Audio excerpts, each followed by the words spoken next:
নিশ্চিতভাৱে BTC 40টা সমষ্টিৰ ভিতৰত ননাই চেৰফাং ক'ব গ'লে 40টা সমষ্টিৰ ভিতৰত পিছপৰা সমষ্টি আছিলে UPPL দলৰ। কিন্তু আজিৰ তাৰিখত ননাই চেৰফাং পৰিষদীয় যিটো সমষ্টি UPPL দলৰ কাৰণে আকৰ্ষণীয় হৈ পৰিছে। এইকাৰণে আকৰ্ষণীয় কৈছোঁ, যদি অহাকালি নিৰ্বাচন হয় ইয়াৰ পৰা UPPL দল জয়ী হ'ব নিশ্চিত। যেনেকৈ যোৱাকালি ধনচিৰি ৰৌতা তেনেকৈ BTC প্ৰত্যেকটা সমষ্টিত দিনে নিশাই যোগদান কাৰ্যসূচী চলি আছে আৰু এইটো অবিৰাম চলি থাকিব। নিৰ্বাচনৰ আগমুহূৰ্তলৈকে এই যোগদান কাৰ্যসূচী চলি থাকিব। আজি ইয়াত প্ৰায় 100 পৰা 150 ব্যক্তি যোগদান কৰিছে। আৰু বিশেষকৈ ননাই চেৰফাং সমষ্টিত যিখিনি আউট অফ টি গাৰ্ডেন আছে ইয়াত প্ৰায় 70+ UPPL বুলি ক'ব পাৰি। যিখিনি টি গাৰ্ডেন আছে টি গাৰ্ডেনখিনিতো আজিৰ তাৰিখত 40+ হৈছে। তো ইতিমধ্যে আমি আশা কৰিছোঁ ব্লক কমিটি, জিলা কমিটি, প্ৰাইমাৰী কমিটিসকলৰ নেতৃবৰ্গই দিনে নিশাই কাম কৰি আছে যে যিকোনো মূল্যৰ বিনিময়ত যিকোনো পৰিস্থিতিৰ মোকাবেলা কৰি এই ননাই চেৰফাং সমষ্টি UPPL দলে নিজৰ দখলত নিবলৈ সক্ষম হ'ব। আৰু এইবেলি যি 2025 চনৰ BTC পৰিষদীয় নিৰ্বাচন, এই নিৰ্বাচনত UPPL দলে একক সংখ্যাগৰিষ্ঠ লৈ চৰকাৰ গঠন কৰিব। আৰু BTCৰ 40টা সমষ্টিত যদি ভূমিকম্প হৈ বা কোনোবাই JCB লগাই মাটি উলট পালট কৰি দিয়ে, 10 ফুটলৈকে খান্দিও দিয়ে, তথাপি UPPL দলৰ চৰকাৰ হোৱাটো নিশ্চিত, কোনেও ৰখাব নোৱাৰে। কিহক আকৃষ্ট হৈ পেলাই UPPL গতি কৰিছে? UPPLৰ যিটো পৰিৱৰ্তনৰ নিৰ্বাচন 2020 চনৰ BTR যিটো একৰ্ড 27 জানুৱাৰী, এই একৰ্ডে স্বাধীনোত্তৰ পিছৰ পৰ্যায়ৰ যিখিনি কাৰ্যকাল, এই কাৰ্যকালৰ ভিতৰত 27 জানুৱাৰী যিটো BTR একৰ্ড, এই একৰ্ডে BTCত শান্তি প্ৰতিষ্ঠা কৰিছে। যিটো সময়ত আপুনি ঘৰৰ পৰা ওলাই গ'লে ওদালগুৰি, মাজবাট, কলাইগাঁও, ৰৌতা, পাঁচনৈ চেৰফাং বা BTCৰ যিকোনো 40টা সমষ্টিত এনেকুৱা এটা পৰিৱেশ আছিলে যে কোনোবা এজন মানুহ ব্যক্তি ঘৰৰ পৰা ওলাই গ'লে সন্ধিয়া ঘৰ আহি পাবনে নাই, ঘৰৰ মানুহে ৰিস্ক লোৱা নাছিল বা ভাবি পোৱা নাছিল যে এই ব্যক্তিজন ঘৰত উভতি আহিবনে নাই। কিন্তু এই যিটো পিচ একৰ্ড, এই পিচ একৰ্ডে এনেকুৱা এটা শান্তিৰ পৰিৱেশ BTC অঞ্চলত বিৰাজ কৰিছে। আজিৰ তাৰিখত 2টা বজাত আপুনি কোনোবা বড়ো অঞ্চলতো যাব পাৰিব, কোনো অসমীয়া জনগোষ্ঠী, খিলঞ্জীয়া জনগোষ্ঠী, বেংগলী জনগোষ্ঠী, কোচ ৰাজবংশী জনগোষ্ঠী, আদিবাসী সম্প্ৰদায়, মানে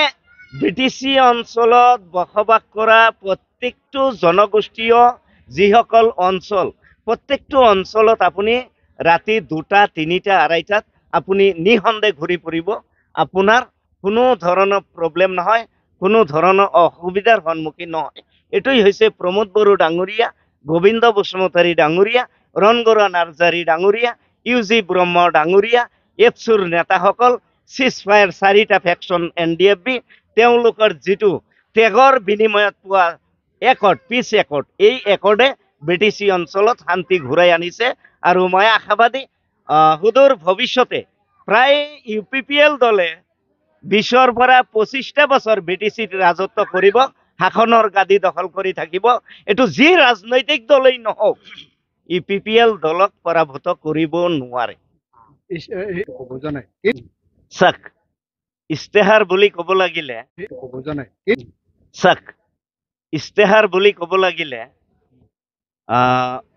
BTCৰ জনসাধাৰণে যিটো 5টা বছৰ কাৰ্যকাল BJP, UPPL, GSP আমাৰ পৰা ওলাই গ'ল। BJP আৰু UPPLৰ যিটো মিত্ৰজোঁট চৰকাৰ, এই চৰকাৰে যোৱাবেলি যিহেতু BJP অকলে নিৰ্বাচন খেলিছে, আমি অকলে নিৰ্বাচন খেলিছোঁ, এইবেলিও BJP নিজে ইতিমধ্যে মুখ্যমন্ত্ৰী ডাঙৰীয়াই ঘোষণা কৰিছে অকলে খেলিব। আমি আমাৰ স্থিতি স্পষ্ট আমি অকলে নিৰ্বাচন খেলিম একক সংখ্যাগৰিষ্ঠ লৈ চৰকাৰ কৰিম আৰু ইস্তেহাৰৰ কোনো প্ৰশ্নই নুঠে যোৱা নিৰ্বাচনত যিখিনি বিশ্বাস আস্থা ৰাইজক দিয়া হৈছিল যিখিনি প্ৰতিশ্ৰুতি দিয়া হৈছিল তাৰে প্ৰায় 60% ইতিমধ্যে ফুলফিল হৈছে তাৰে ভিতৰত অন্যতম ব্ৰিটিছৰ যিটো প্ৰধান সমস্যা মাটিবাৰী সমস্যা এই মাটিবাৰী সমস্যা স্বাধীনোত্তৰ পিছৰ পৰা 1947ৰ পিছত আজিৰ দিনলৈকে কোনো এটা চৰকাৰে সমাধান কৰিবলৈ সক্ষম হোৱা নাছিল এই ইউপিপিএল চৰকাৰৰ যি প্ৰধান বিটিআৰ প্ৰধান প্ৰমোদ বড়ো ডাঙৰীয়া লেণ্ড এণ্ড ৰেভিনিউ ডিপাৰ্টমেণ্টৰ দক্ষ ইএম ফৰেষ্ট ডিপাৰ্টমেণ্টৰ দক্ষ ইএম ৰঞ্জিত বসুমতাৰী ডাঙৰীয়া ভেৰগাঁও সাব ডিভিজনৰ লেণ্ড এডভাইজাৰী বৰ্ডৰ chairman dynamic youth leader Daobaisa Boro ডাঙৰীয়াৰ নেতৃত্বত ইউপিপিএল গভৰ্ণমেণ্টৰ নেতৃত্বত ডেপুটি চিফ গোবিন্দ বসুমতাৰী ডাঙৰীয়াৰ নেতৃত্বত যি মাটিবাৰীৰ সমস্যা ইতিমধ্যে 1 লাখতকৈ অধিক মানুহে ভূমি পট্টা পাইছে যিখিনি বাকী আছে ইতিমধ্যে প্ৰত্যেকটো অঞ্চলৰ ST SC OBC general complete মানুহে ভূমি পট্টাৰ কাৰণে এপ্লাই কৰিছে আবেদন কৰিছে যিখিনি সমস্যা আছে নিশ্চয়কৈ সমাধান হ'ব ইতিমধ্যে খুব কম সময়ৰ ভিতৰত নিৰ্বাচনৰ পাক মুহূৰ্তত আমি মিনিমাম মানুহক ভূমি পট্টা দিবলৈ সক্ষম হ'ম পৰ্যায়ক্ৰমে যিখিনি জেনুইন মানুহ আছে পলিটিক্যাল ইস্যু বুলি ক'লে আজি তাৰিখত একো নাই আমাৰ প্ৰধান লক্ষ্য আৰু ইস্যুটোৱে আছিল মাটিবাৰীৰ যিটো সমস্যা ব্ৰিটিছৰ 40টা সমষ্টি বা ব্ৰিটিছৰ যিটো সীমা সম্প্ৰসাৰণৰ সমস্যা ইতিমধ্যে সীমা সম্প্ৰসাৰণ গহপুৰলৈকে গৈ পালে বিশ্বনাথ চাৰিআলিলৈকে গৈ পালে মাটিবাৰী যিটো সমস্যা ইতিমধ্যে সমাপ্ত হ'বলৈ ধৰিছে যিখিনি মানুহ এই অঞ্চলৰ যিখিনি মানুহে ভূমি আবেদন কৰিছে নিশ্চয়কৈ দাউবাইছা বড়ো ডাঙৰীয়া আজিৰ সভাত তেখেতসকলক স্পষ্টভাৱে কথা দিছে বিয়াৰ ফেৰেংগা ৰঞ্জিত বসুমতাৰী ডাঙৰীয়া যোৱাকালি ফোন যোগে মোক জনাইছে যে যিখিনি মানুহ এই অঞ্চলৰ পৰা ভূমি আবেদন কৰিব প্ৰমোদ বড়ো ডাঙৰীয়া বিটিআৰ আদৰ্শবান নেতা যি প্ৰমোদ বড়ো ডাঙৰীয়া UN ব্ৰহ্মৰ আদৰ্শৰ নেতৃত্বত চলোৱা এটা মানে লিডাৰ এই লিডাৰে ঘোষণা কৰিছে যিখিনি মাটিবাৰী সমস্যা আছে খুব কম সময়ৰ ভিতৰত সমাধান কৰিব আৰু প্ৰমোদ বড়োৰ যিটো ইণ্টাৰনেল এক্সটাৰ্নেল পলিচি মিছন আৰু ভিজন যিটো আছে মানুহৰ ঘৰে ঘৰে গৈ ভোট ভিক্ষা নোখোজে এনেকুৱা এটা পৰিৱেশৰ সৃষ্টি বিটিচিত কৰিব মানুহ ভোট দিবলৈ বাধ্য হ'ব কাৰো ঘৰত ইউপিপিএল নেতাই ভোট বিচাৰি ভিক্ষা খুজিব নাযায় অটোমেটিক এনেকুৱা এটা পৰিৱেশৰ সৃষ্টি কৰা হ'ব এইবেলি নিৰ্বাচনত সম্পূৰ্ণ ৰাইজে 35 লাখ জনগণে 6 শিডিউল কাউন্সিলৰ স্বাৰ্থত ইউপিপিএল দলক 40টা সমষ্টিৰ ৰিজাৰ্ভেশ্যন হিচাপে ব্ৰিটিছি কোকৰাঝাৰ দখল কৰাৰ এটা পৰিকল্পনালৈ ভোটদান কৰিব मोनसे गोनांथार फोसावनाय बे खौराङा नोंथांनि थाखाय गोनांथि जागोन गोनांथि खौराङा बेनोदि चिरांनि काजलगाव SBI ब्रान्चनि नांजाबनाय रोंगौथि गोनां